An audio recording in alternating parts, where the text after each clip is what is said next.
Creatures of the night. Can I take a moment to brag about something before I talk about the pay-per-view?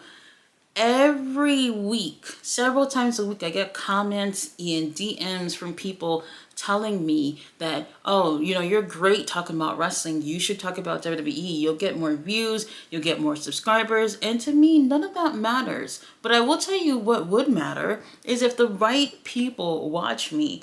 Do you know how validating it was to have AEW watching my fucking stream and commenting on my stream? I couldn't even believe it. I try to play it cool because I have to be a heel in the chat. However, I was marking out. I was so fucking marking out. Like, this stuff just makes me feel like, okay, you are doing what you're doing and the right people are watching you. And that's all that fucking matters. That's all that matters to me. I don't care about the subscribers. I don't care about all the views.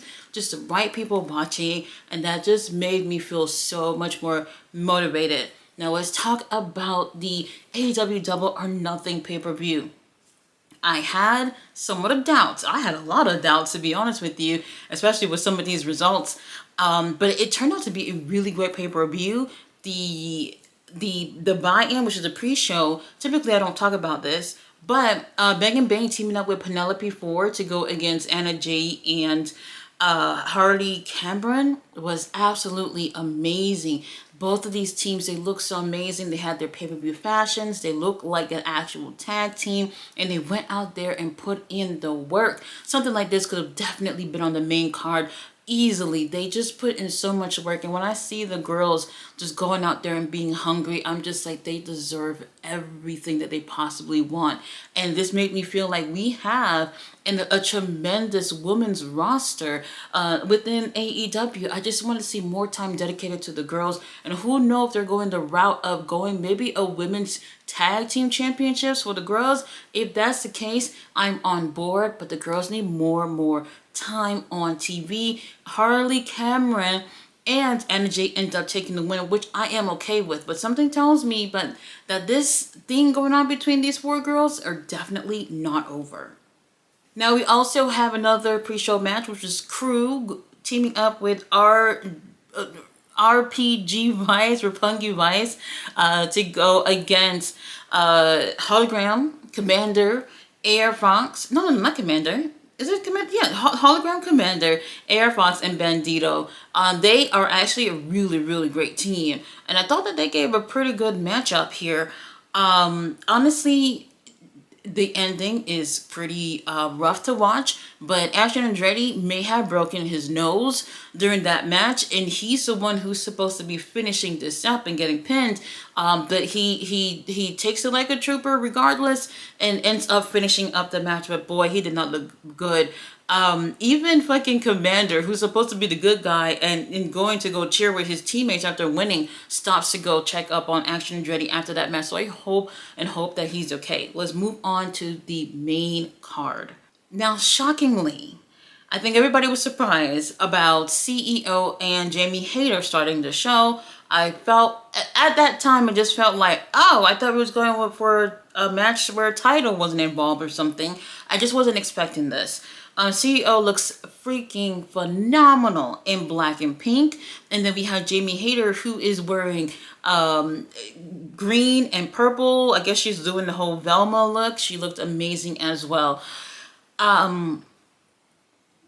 CEO, as amazing as things have been for the past year for her, I was just like, Jamie Hayter, she needs this, because she can go on to go against Toni Storm, and then we'll still have things to do with CEO. However, CEO ends up taking the win. She was going for a roll-up. I think this was an accident, but it looked like she was going for a roll-up and accidentally planted Jamie's head onto the mat, kind of like a DDT, and then going for a roll-up. So it seemed like a very awkward landing for Jamie, but ends up taking the win. Holy shit. This match was really great.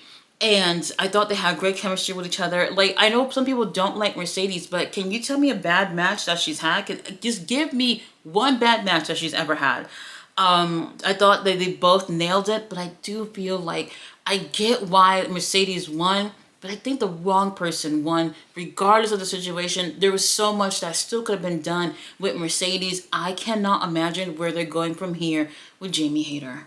After this, tag team action, FTR going against Nigel McGuinness and Daniel Garcia.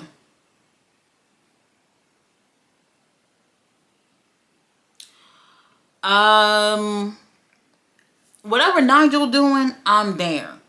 However, I think that there was a disconnect with people who were there, at least 75% of the match, so what it looks like to me. And then for us who's on the live stream, it just felt like I wish more came out of this, like in terms of an investment with this story to get people to want to care for this even more. I thought that Nigel did great for someone whose last match was back in December. And he looked really great. Preferably, I would rather see Nigel doing one-on-one things. However, to get warmed up for possibly Forbidden Door, we'll see. Doing these multi-man matches is okay. Daddy Magic is ringside for no reason. With all the shenanigans that was going on with FTR, Tony Schiavone was over there arguing with FTR pretty much the whole match. What was Daddy Magic doing out there? Just standing there with his jacket open, with his bare stomach out and everything. I'm just like, so Stoley and them are acting a fool over there, and you're just here to get TV time. Okay, lovely. FTR ends up taking the win. And like Nigel had said during the contract signing, that if we win, you gotta leave myself and Schiavone alone. Apparently that's not going to happen. Don't know where the story is going. Maybe some one-on-one matches with at least one of the members from FTR with Nigel. I will take it. But something about this match, I wish more was invested into it. And I think people would have been a little bit more into the match itself. Now, after we saw Daniel Garcia get choked the fuck out, we had the stretcher match. Pastor Briscoe going against Ricochet. I'm just going to give a little spoiler. I think there was more blood in this match than Anarchy in the Arena.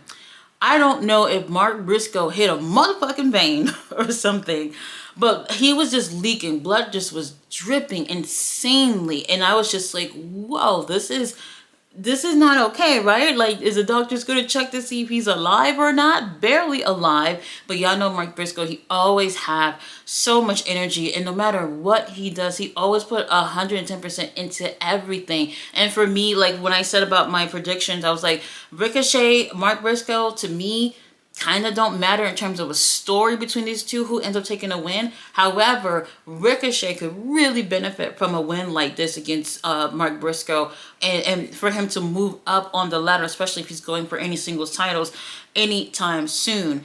I thought that they did a phenomenal job. Like, I know some people were just like, well, why are they going at it with each other? Why a stretcher match? I think it makes sense. It's on brand for Mark Briscoe. They had a few run-ins with each other in the past few months, and here they are going at it one-on-one. That ambulance was over there, and even at some point, Ricochet gets Mark Briscoe into the ambulance, but right before he closed the second door, Mark Briscoe had a crutch that he blocked the door from closing, because obviously if both the doors closed, then he would end up losing, and they continue on this match. Ricochet, he really held his own with Mark Briscoe and ends up taking the win, putting Mark Briscoe in the ambulance and closing the doors. That's all he needed to take the win. I thought that they did great. We end up using 2 pairs of scissors in this match because that's what's going to take to get down Pastor Briscoe. So I think that this is the right direction for Ricochet. I'm hoping that maybe it would be best if we continue this track record with Ricochet, and maybe a title, maybe something that he can go for at All In. Another one that I think that maybe people may not have been as invested in terms of a match, while I felt like there were some great spots here, MJF, you know I love you. You know how much I love you. But we didn't need you.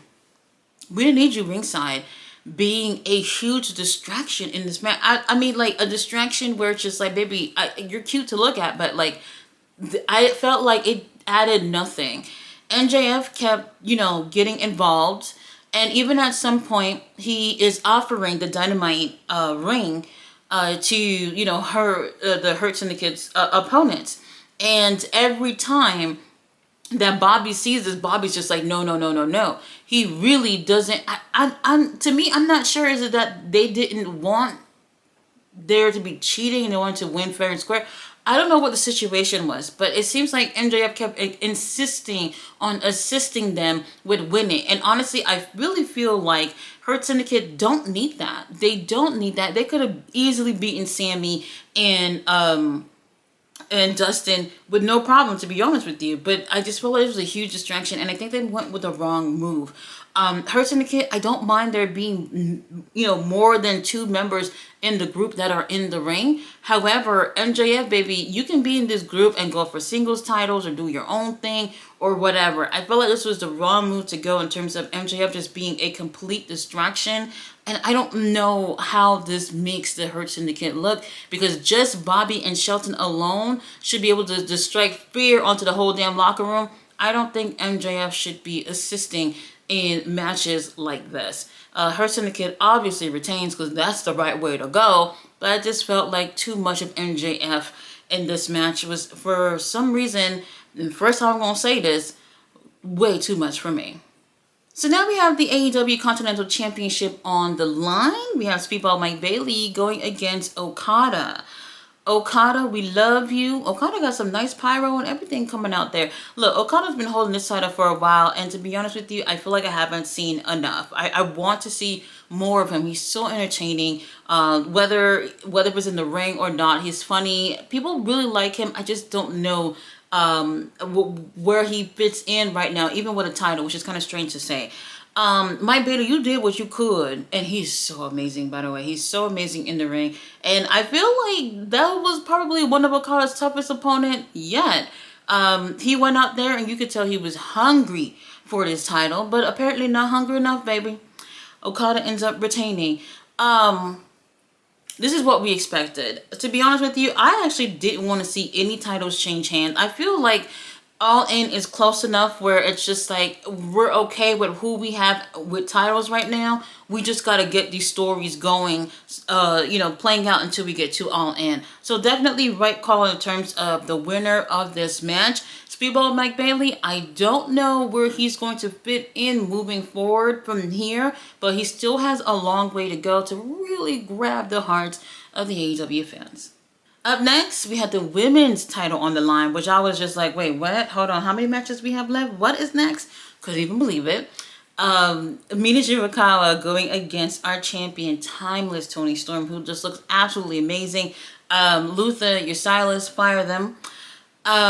This was one of those things where I feel like Mina looked really strong by just giving like 40, 50 million figure fours to Toni Storm. She's really working her knee just to really keep the champion down. Obviously not enough, because we really need to keep that title on our girl.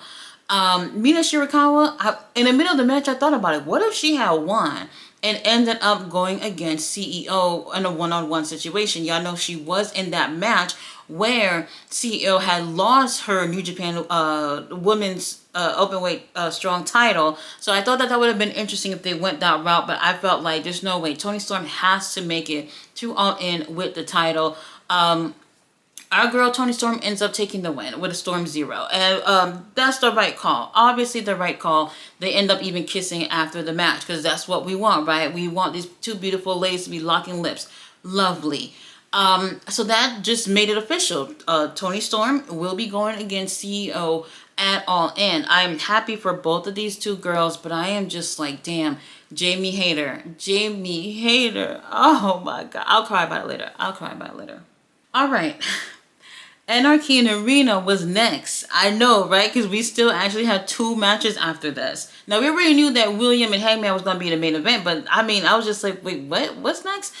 All right. Y'all already know Death Riders and the Young Fucks, who were dressed up as like colonial war men or some shit. I don't know what the fuck that was. They were supposed to be dressed up as the founding fathers of AEW. Whatever.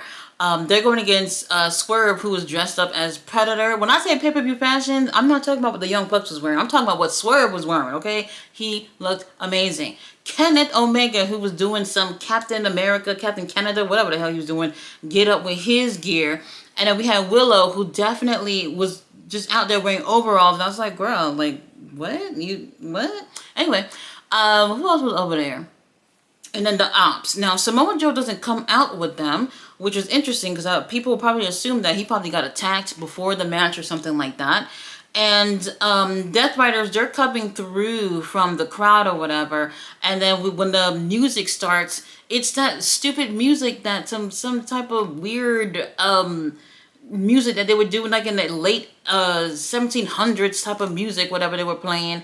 And at first I was like, what the fuck is this? And they played something else after that. I forgot what they played. And then they had better music after that. Anyway, Samoa Joe came out of the blue and attacked Claudio Castagnoli. What would I say in terms of ranking Anarchy in the arena matches? I do feel like this is the best one. They were doing like a screen where they have like 4 different screens so you can see what's happening. But I wish they did it a little bit longer because they did it at certain times. And I felt like there were some spots that were missed because the camera was not there. Or sometimes when the camera got there, something just happened and we missed it. And they had to do a replay, or they didn't do a replay. As usual, things get a little messy. Things get really, really tense between Marina and Willow. And everyone else is just doing whatever the fuck that they want to do. They were wrestling outside. They were wrestling all over the arena. Jon Moxley had a fucking scaffold and he was just digging it into Hobbs' forehead. And I was just like, what? That's a good looking man. Don't mess up his face. He's bleeding all over the place. They were beating up Wheeler Yuta the whole time. That's what I'm saying. Everybody in that company, they're bullies. They're always bullying Wheeler Yuta. Look, there was the Swerve, fucking Swerve is amazing. Swerve, I don't know where he was at, but they pulled up with a forklift, and he's on the forklift, and then they bring it up towards the stage. They raise it up as high as it possibly can go, and Hobbs bring over the Young Bucks closer to the forklift, and Swerve jumps down from the forklift, and then he goes on to give them a double swerve stomp. Oh my God, beautiful! Oh my God, just beautiful. There's so much stuff that happened here that there's no way I can remember everything. Another thing that made my stomach turn was Willow Nightingale. Willow Nightingale, I guess she has a gauge in her earlobes. And what Marina did was she wrapped the ring post with a chain, and at the end was a lock. She put the lock through the earlobe of Willow and locked it. And then they continue the match. And Willow is just there trying not to move because if she moves, she'll rip her whole earlobe off. And I was just like, oh my God. And when I tell y'all, there was a little bit of blood, but nothing compared to what Pastor Briscoe was doing over there with Ricochet. In terms of any returns or debut, Gabe Kidd went out there. And he was helping. Okay, we knew that would happen. So everybody's cool with that. But guess who came out to help the babyface team? Hook. Hook came out there with an orange sweater to help and didn't really help much. Now, I didn't catch this last thing, but everybody was saying on the chat how Samoa Joe tried to get him to get into the ring to help, continue to help, but he ended up walking away. And now when he ends up walking away, that's when Gabe Kidd came out to help the Death Riders and the Young Bucks, which I found to be interesting because I was like, a Hook pussy ass was he gonna be out there anyway to get his ass whooped by a real wrestler, Gabe Kidd. The match continues and they end up locking up the entire Death Riders in the ambulance that they, I guess, forgot that was in the stretcher match with Mark Briscoe and Ricochet. They end up closing the doors on them, leaving the Young Bucks in the ring, and they ended up beating their asses up. And I thought that was very interesting. I know I missed quite a few things that happened here. There's no way I'm gonna remember every single thing that happened here. There was so much foolishness going on here. absolutely insane. To be honest, I did want the Death Riders to win, but I guess it doesn't really matter. The babyface team ends up taking a win, and I guess I can leave y'all a little bit happy. And I am absolutely happy that Willow and Marina got to participate in this. Not only did they beat each other up, but they even had spots in the match where the men got physical with them. And I, as a wrestling fan, and even as someone like me who's been in domestic violence situation, when it comes to wrestling, I see no problem with professionals, a man and a woman, being able to wrestle with each other. So it's no issue to me at all, and I absolutely love that they gave these girls an opportunity like this. Don't expect this to happen a couple of times a month or anything, but I thought this was a really great call to have Marina and Willow here. I thought that they absolutely nailed it. Everyone here did a great job. That includes the Young Bucks too. I like this. Now after this, we do have Paragon and the Don Callis family out there. This was, to be honest, it felt weird at first in terms of why they did the order this way. But when you really take a look at the whole pay-per-view as a whole, we know at the end of the pay-per-view, it makes sense. It makes sense. This was a cool down match to cool everybody's asses down after everything that happened at Anarchy in the arena. But then you're looking at all these guys in the match and you're just like, well, how can you cool down? Takeshita is here. Kyle Fletcher is here. Roderick and Kyle and Josh are here. And then obviously Adam Cole. And I'm just like, holy shit, this is hard for a cool down match. But things did cool down after this. The Don Callis family, and rightfully so, ends up taking the win. I don't know where things are going with this group, but this is a super group that I really feel like can really make it to the top. Like, they can literally knock off the Death Riders and just really be on top of things over there in AEW if they play their cards right. Now, before I go to the main event, I did forget to mention here that there was a post-match attack after that where there are the Don Callis family are beating up Paragon, and then here comes Brody King, who comes out there and said, well, you know what, might as well get a little bit of TV time. Let me come help their asses out. And then Tomohiro Ishii comes on out there and said, I might as well get some TV time too. And then one more person came on out. President Tanahashi comes on out there to help as well. And I thought, this is random as fuck, but the door for Forbidden Door is open. It's not too late. We're going to get ready for that too. So a little bit random kind of, but we'll take it. Main event. Whew. William Ospreay going against Hangman. Hangman with the pay-per-view fashions. Lord have mercy. I knew he would wear pink. I knew he would wear pink, and he did it.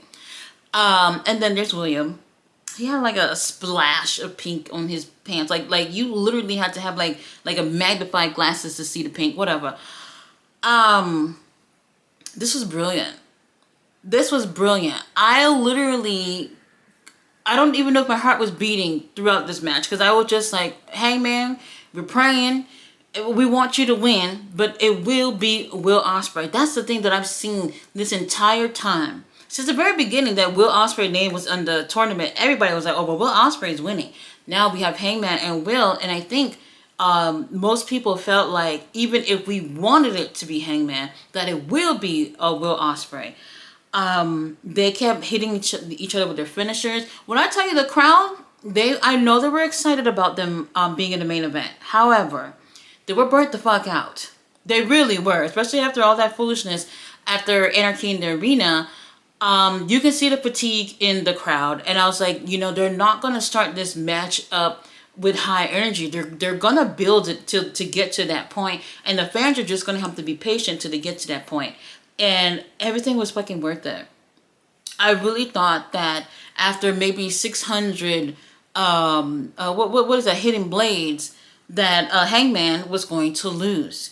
The part that I loved the most about this match was when the both of them are tired of doing their own finishers and seeing that that's not getting them anywhere, they started doing something different that I absolutely loved.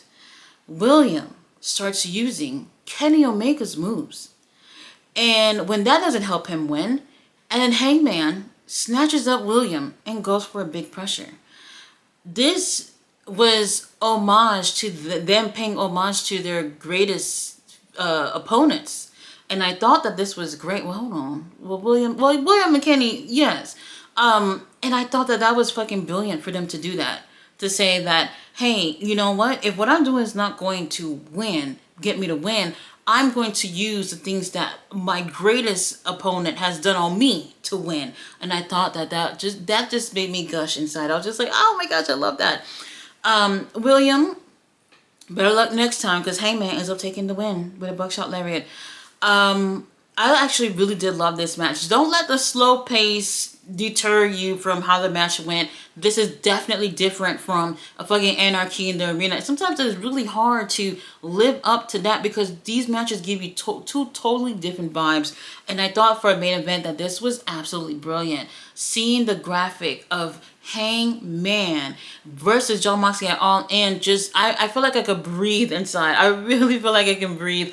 And then them putting Bryce put the title onto Hangman, the Owen title on him, and I was just like, oh, it looks right, it feels right, everything about this is right. Will Ospreay, he's only been here for a year in the company, and he has seen more success than people who have been there for 6 years. He will get his opportunity. But Hangman, who lost to CM Punk, was that 3 years ago, 4 years ago, at Double or Nothing, where his whole title reign was absolutely overshadowed by CM Punk being over there. I don't think it was necessarily on purpose, but the company, the fans, everybody was just like, ooh, CM Punk is here. Now, that whole thing of him being champion, something about it was just overlooked. And here he is with an opportunity to do it again and to go for that title. Not just winning the Owen, but going for the title at All In against Jon Moxley, possibly being the one to dethrone Jon Moxley at All In. That's going to be a huge freaking moment for him if he ends up winning the AEW World title. I know some people were pleasantly surprised to see how amazing the pay-per-view actually turned out to be. There was a couple of things in here that I could do without. But overall, I don't know anybody who's going to sit there and say that they did not enjoy this pay-per-view as a whole. This was great. Tony Khan, we are at a high right now. Let's keep building up from that to go to All In with the same energy, even more energy. And then we can move on over to Forbidden Door with that same energy. And I think that we are going to have an amazing summer with AEW. You guys, thank you so much for watching my review. I will be back on Wednesday with Dynamite. See you guys then. Bye.